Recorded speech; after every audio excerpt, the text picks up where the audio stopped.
I feel like it's more the norm to go from undergrad into graduate school instead of taking time off. But taking time off working, I don't think works against you. Yeah, and I think, you know, what I've been told is that the trend is getting more and more toward people going right from undergrad to grad school or taking less time off, perhaps because of the economy, or, you know, people are less able to find work and they decide to go to grad school right away. But, you know, like Mike said, there's some of each, and I think that both paths have some pros and cons. You know, for me, I didn't know that this was what I wanted to do, so it just took me a long time to decide to go in that direction.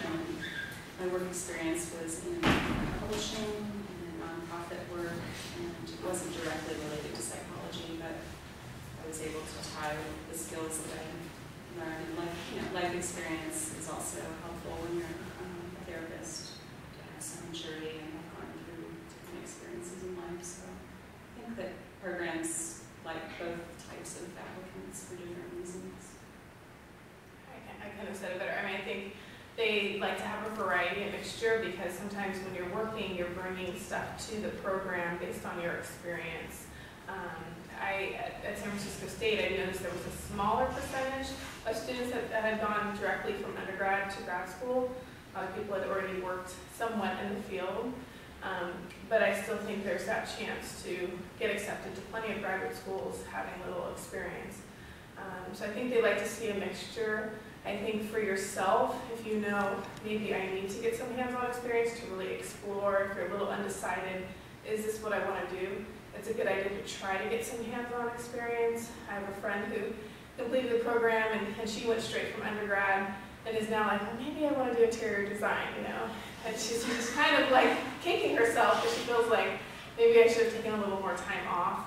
At the same time, it was a little bit of an easier transition. I think for me it was about 5 years before I returned to grad school, and I was feeling like a little out of the getting used to studying all the time, and so it was a little bit of a challenge going back to school. And then of course you're no longer making the income that you're used to making, so that was even tougher too. So I think it really comes down to a personal decision, but I can't stress enough getting some sort of relevant experience, even if it's just at the volunteer level, if you're thinking of going straight from undergrad to grad.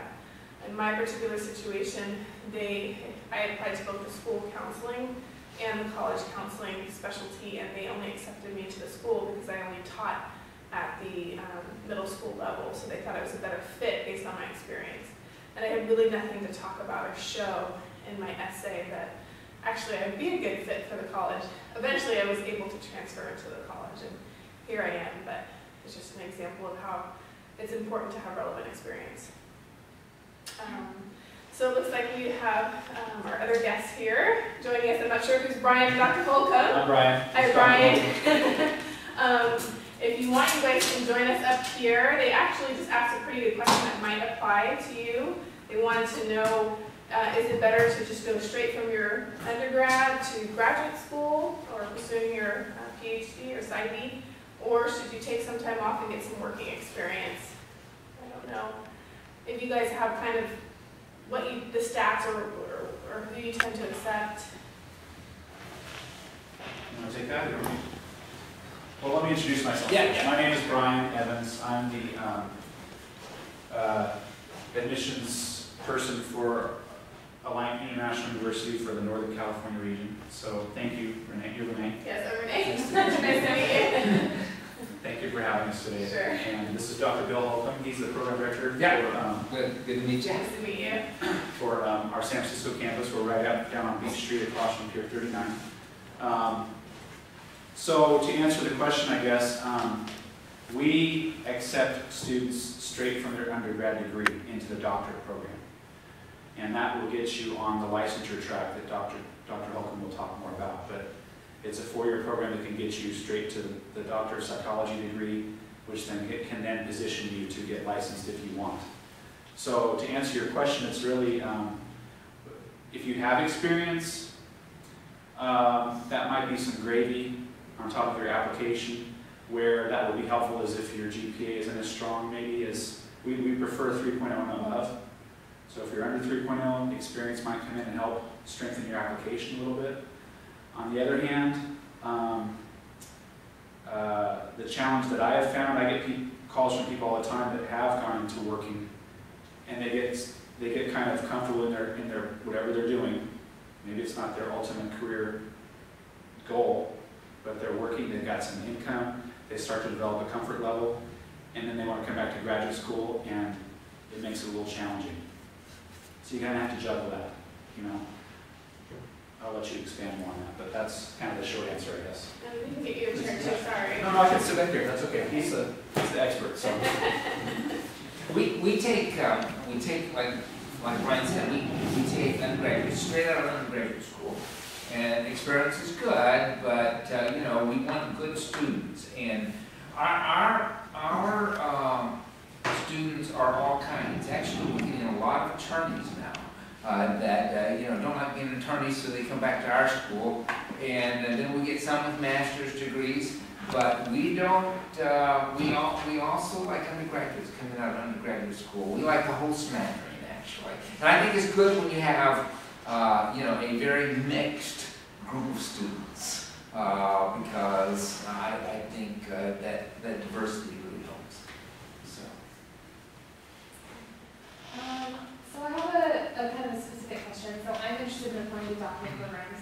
But I'm having a hard time deciding between a professional school and a university-based program. So could you kind of explain the difference between the two and which one you chose, if you chose one? The difference between a professional school and And for like, psychology. yeah, for psychology and like a university-based, you know, like UCLA or UC Berkeley, a state school that has a program. And what are you thinking in terms of professional?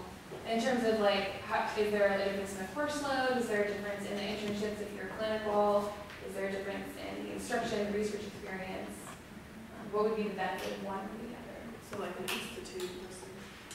Well, I think that's, You know, Thoughts lots on of that? professional schools, so Yeah. we can talk a little bit about that. And I guess I chose that route partly because since I wasn't already in the field, my perception, which might be wrong, was that it was going to be very difficult for me to get into a university program because I know they're extremely competitive. And the other reason was that I really liked the school that I'm attending, CIIS, because it blends Eastern philosophy with psychology, and that's something I was interested in. And it's not, I wouldn't say it's easy to get into, but it was easier, I think, than some PhD programs. I also knew that I preferred doing clinical work to doing research, and while you can do clinical work at a university program, often they're a little more skewed toward research. And I'm relatively happy with my choice. There are a few things that have come up that I think are worth thinking about. One is that some professional schools, mine included, don't always have as good a reputation as a university. And even though I feel like I've gotten good training, there have been times when I've been told pretty directly that my school was not, a benefit for me to, say, apply for certain internships or other opportunities. And, like I said, I feel like I've gotten good training, I've gotten good internships and good opportunities, but there have been a few that I was turned down for, and when I asked for some feedback, I was told, well, we don't really know much about your school, or some of them even said, we don't really think your school is, the kind of school that we want to take trainees from. So, it's something to think about, and I feel like I'm still going to be able to do most of what I wanted to do with my degree, but it's definitely a consideration to think about. I mean, if you have some idea of what you want to do eventually, I think that makes it a little bit easier. Like for me, I was pretty solid on where I wanted my career to end up and everything. And I know that people who have graduated from my program have the job that I want to have. So that was a nice thing to know. I think that a couple of the really major things you need to consider when you're looking at a professional school versus a university-based program is, number one, how competitive the university-based programs are. And it's like, they're not competitive because they're necessarily better or more rigorous. They're just more competitive because they accept way fewer students, because there's 3 students working with 1 professor, as opposed to, I think my class has 50 or 60 people in it.